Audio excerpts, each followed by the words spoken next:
Hey there, everyone. Welcome to day 16 of my 25 days of Christmas video series. I still laugh because I can't believe I committed to 25 videos in 25 days. I was crazy. So today we're going to take a look at doing some watercoloring with ink refills.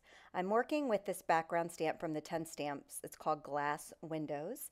I am inking it up with some VersaMark ink after I prepped the cardstock with an anti-static tool. If you don't have that tool, grab some kitchen flour, cornstarch, or baby powder and wipe that on your cardstock first, and that will help your embossing powder stick where you want it to. I'm using some new to me Brutus Monroe embossing powder. I think it's called Christmas Eve. It's part of the monthly subscription, so I don't think it's hit the shop yet, but that's what I used, and then heat set it with my heat tool there. Then it's time to do some watercoloring. Grab that All That Jazz and Grape Crush ink refill from Catherine Pooler and squeezed a little bit out onto my glass surface there and spritzed it with water to kind of activate the liquid there. Anytime I buy ink pads, I buy the coordinating refills. Period. The end. It elongates your ink pad, and you can do fun techniques with the refills like I'm doing here. And I just love these two colors together. Are they Christmas colors? No. I mean, I guess the All That Jazz could be. But anyway, whatever. I'm making my own color schemes. You don't got to stick with red and green and gold when you're doing Christmas cards. You can branch out and do whatever you want. Like my birch trees were brown in a couple videos ago, and someone commented, why are all your birch trees brown? Well, I have birch trees in my yard, and I know that they can get white and gray and whatever, but I wanted mine brown, so they're brown. And this background, I wanted it to be teal and purple, so it's teal and purple. So the heat embossed images is going to resist that watercolor. So I'm still going to get the pretty shine and texture from the heat embossing powder, but then I'm going to get this beautiful watercolored background with the two ink refill colors that I'm using. I went ahead and gave that a dry, and this is a die cut from Tonic. No, I don't know who it's from actually.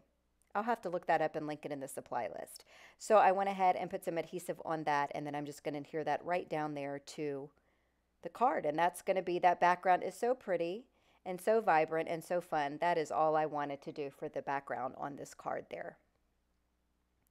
I did go in and add a little bit of water to some of those centers of those little frames there and dabbed it away just to add a little bit more fun to the background.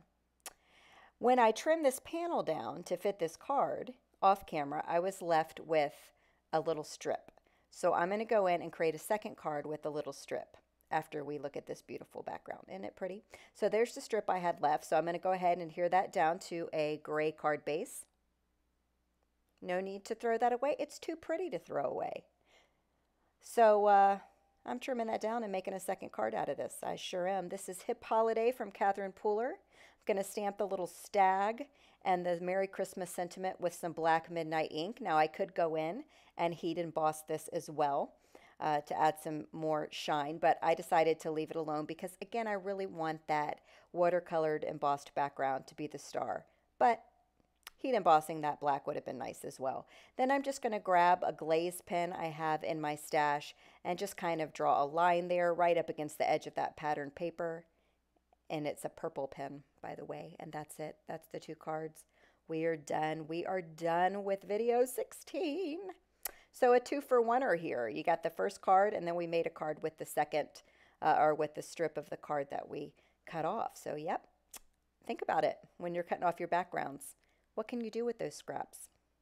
So thanks for watching, and I'll be back again tomorrow because you can't get rid of me yet. Got, what, 7, 8 more days to go? See you then. Bye.